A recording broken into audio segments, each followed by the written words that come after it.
They don't have the cards. Just a bigger way to show support for Ukraine. Ukraine wants to make a deal because I don't think they have a choice. रूस ने Ukraine पर जबरदस्त हवाई हमले किए हैं। इन हमलों में 25 यूक्रेनी नागरिकों के मारे जाने की खबर है। यूक्रेन के आंतरिक मंत्रालय ने कहा कि यूक्रेन के पूर्वी शहर डेब्रोपिलिया और खार्किव क्षेत्र में एक बस्ती पर रात में रूसी मिसाइल और ड्रोन हमले में सबसे अधिक लोगों की मौत हुई। मरने वालों में 5 बच्चे भी शामिल हैं। इनके अलावा इन हमलों में 37 से अधिक लोग घायल भी हुए हैं, जिनमें से कुछ की हालत बेहद गंभीर है। यूक्रेन के अधिकारियों के मुताबिक क्षेत्र में एक हमले में कम से कम 11 लोग मारे गए और 6 बच्चों सहित 40 घायल हो गए। खार्किव और ओडेसा सहित अन्य क्षेत्रों में घरों और बुनियादी ढांचों को नुकसान पहुंचा। मंत्रालय के अनुसार रूसी सेना ने बैलिस्टिक मिसाइलों, कई रॉकेटों और ड्रोन से डेब्रोपिलिया पर हमला किया, जिससे 8 बहुमंजिला इमारतों और 30 वाहनों को नुकसान पहुंचा। मंत्रालय ने यह भी बताया कि उत्तर पूर्व में खार्किव क्षेत्र पर एक अलग ड्रोन हमले में 3 नागरिक मारे गए और 7 घायल हुए हैं। एक तरफ ट्रंप दावा कर रहे हैं कि वो पुतिन को युद्ध विराम के लिए मना रहे हैं, लेकिन ऐसा होता नहीं दिख रहा। You know, I believe him. I believe him. I think we're doing very well with Russia.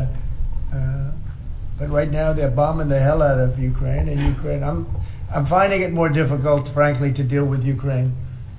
And they don't have the cards. यूक्रेनी एयरफोर्स के मुताबिक रूस ने हवा, जमीन और समुद्र से कुल 67 मिसाइलें दागी और 184 ड्रोन से हमले किए। एयरफोर्स के मुताबिक यूक्रेन ने हमले का जवाब देने के लिए पहली बार फ्रांसीसी मिराज लड़ाकू विमान तैनात किए हैं। इन विमानों की आपूर्ति पिछले महीने ही की गई थी। रूसी मिसाइलों से निपटने के लिए यूक्रेन के पास पश्चिमी देशों से दिए गए F-16 फाइटर प्लेन भी मौजूद हैं। यूक्रेनी एयरफोर्स ने दावा किया कि यूक्रेनी डिफेंस फोर्स ने रूस की 34 मिसाइल और 100 ड्रोन को मार गिराया, जबकि 10 मिसाइल अपने लक्ष्य तक नहीं पहुंच सकी और 86 ड्रोन रडार की नजरों से ओझल हो गए। रूसी सेना ने यूक्रेन के साथ खुफिया जानकारी साझा करने पर रोक लगाने के बाद अपने पहले बड़े हमले में यूक्रेनी ऊर्जा और गैस के बुनियादी ढांचों को नुकसान पहुंचाया, जिससे कीव पर दबाव बढ़ गया क्योंकि राष्ट्रपति डोनाल्ड ट्रंप युद्ध को तेजी से समाप्त करना चाहते हैं। सैन्य विश्लेषकों का मानना है कि अमेरिकी सैन्य सहायता और खुफिया जानकारी में रोक यूक्रेन की वायु रक्षा को कमजोर कर रही है।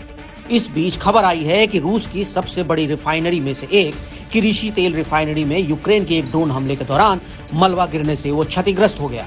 अब युद्ध की आंच अमेरिका तक भी पहुंच रही है। प्रदर्शनकारियों ने व्हाइट हाउस के पास दुनिया के सबसे बड़ा यूक्रेनी झंडा फहराया और राष्ट्रपति डोनाल्ड ट्रंप से रूस के साथ 3 साल से चल रहे युद्ध के बीच संकटग्रस्त राष्ट्र का समर्थन करने का आह्वान किया।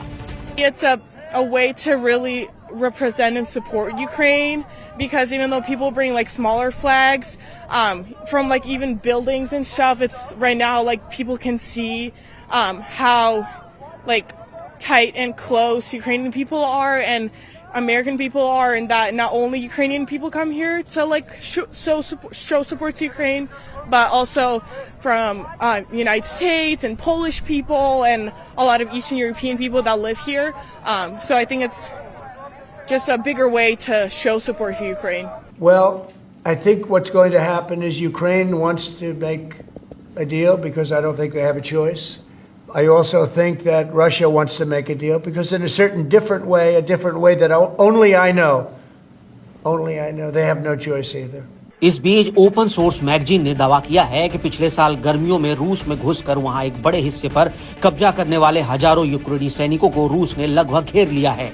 पिछले 3 दिनों में रूस के कर्स्क क्षेत्र में यूक्रेन की स्थिति तेजी से बिगड़ी है और मैप में दिख रहा है कि जब रूसी सेना ने एक जवाबी हमले के तहत क्षेत्र पर फिर से कब्जा किया, उससे यूक्रेनी सेना लगभग 2 हिस्सों में बढ़ गई। यूक्रेन के लिए खतरनाक स्थिति इस संभावना को बढ़ाती है और उसकी सेना को राजनीतिक रूप से और मनोवैज्ञानिक रूप से कठिन वापसी के लिए यूक्रेन को मजबूर होना पड़ सकता है, या ऐसे समय में पकड़े जाने या मारे जाने का जोखिम हो सकता है, जब कीव पर रूस के साथ युद्ध विराम पर सहमत होने के लिए अमेरिका का दबाव बढ़ रहा है।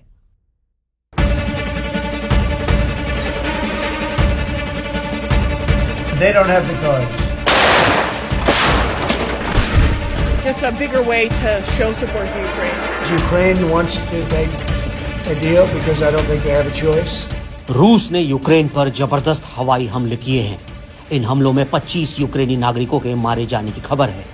यूक्रेन के आंतरिक मंत्रालय ने कहा कि यूक्रेन के पूर्वी शहर डेब्रोपिलिया और खार्किव क्षेत्र में एक बस्ती पर रात में रूसी मिसाइल और ड्रोन हमले में सबसे अधिक लोगों की मौत हुई। मरने वालों में 5 बच्चे भी शामिल हैं। इनके अलावा इन हमलों में 37 से अधिक लोग घायल भी हुए हैं, जिनमें से कुछ की हालत बेहद गंभीर है। यूक्रेन के अधिकारियों के मुताबिक क्षेत्र में एक हमले में कम से कम 11 लोग मारे गए और 6 बच्चों सहित 40 घायल हो गए।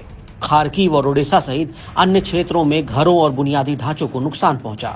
मंत्रालय के अनुसार रूसी सेना ने बैलिस्टिक मिसाइलों, कई रॉकेटों और ड्रोन से डेब्रोपिलिया पर हमला किया, जिससे 8 बहुमंजिला इमारतों और 30 वाहनों को नुकसान पहुंचा।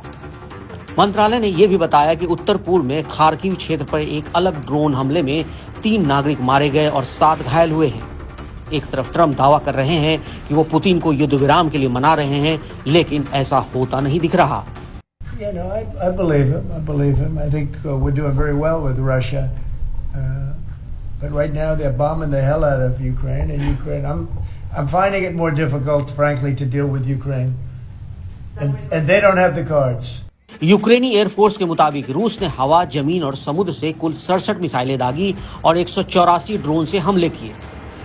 एयरफोर्स के मुताबिक यूक्रेन ने हमले का जवाब देने के लिए पहली बार फ्रांसीसी मिराज लड़ाकू विमान तैनात किए हैं। इन विमानों की आपूर्ति पिछले महीने ही की गई थी। रूसी मिसाइलों से निपटने के लिए यूक्रेन के पास पश्चिमी देशों से दिए गए F-16 फाइटर प्लेन भी मौजूद हैं। यूक्रेनी एयरफोर्स ने दावा किया कि यूक्रेनी डिफेंस फोर्स ने रूस की 34 मिसाइल और 100 ड्रोन को मार गिराया, जबकि 10 मिसाइल अपने लक्ष्य तक नहीं पहुंच सकी और 86 ड्रोन रडार की नजरों से ओझल हो गए। रूसी सेना ने यूक्रेन के साथ खुफिया जानकारी साझा करने पर रोक लगाने के बाद अपने पहले बड़े हमले में यूक्रेनी ऊर्जा और गैस के बुनियादी ढांचों को नुकसान पहुंचाया, जिससे कीव पर दबाव बढ़ गया क्योंकि राष्ट्रपति डोनाल्ड ट्रंप युद्ध को तेजी से समाप्त करना चाहते हैं। सैन्य विश्लेषकों का मानना है कि अमेरिकी सैन्य सहायता और खुफिया जानकारी में रोक यूक्रेन की वायु रक्षा को कमजोर कर रही है। इस बीच खबर आई है कि रूस की सबसे बड़ी रिफाइनरी में से एक किरीशी तेल रिफाइनरी में यूक्रेन के एक ड्रोन हमले के दौरान मलबा गिरने से वो क्षतिग्रस्त हो गया।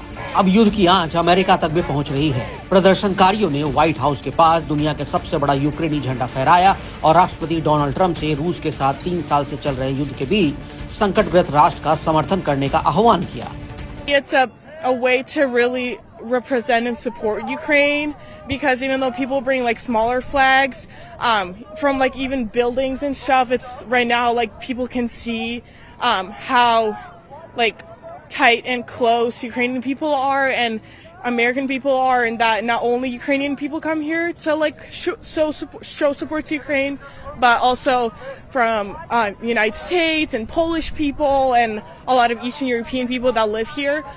So I think it's just a bigger way to show support for Ukraine. Well, I think what's going to happen is Ukraine wants to make a deal because I don't think they have a choice. I also think that Russia wants to make a deal because in a certain different way that only I know, they have no choice either. इस बीच open source magazine ने दावा किया है कि पिछले साल गर्मियों में रूस में घुसकर वहां एक बड़े हिस्से पर कब्जा करने वाले हजारों यूक्रेनी सैनिकों को रूस ने लगभग घेर लिया है। पिछले 3 दिनों में रूस के कर्स्क क्षेत्र में यूक्रेन की स्थिति तेजी से बिगड़ी है और मैप में दिख रहा है कि जब रूसी सेना ने एक जवाबी हमले के तहत क्षेत्र पर फिर से कब्जा किया, उससे यूक्रेनी सेना लगभग 2 हिस्सों में बढ़ गई। यूक्रेन के लिए खतरनाक स्थिति इस संभावना को बढ़ाती है और उसकी सेना को राजनीतिक रूप से और मनोवैज्ञानिक रूप से कठिन वापसी के लिए यूक्रेन को मजबूर होना पड़ सकता है, या ऐसे समय में पकड़े जाने या मारे जाने का जोखिम हो सकता है, जब कीव पर रूस के साथ युद्ध विराम पर सहमत होने के लिए अमेरिका का दबाव बढ़ रहा है।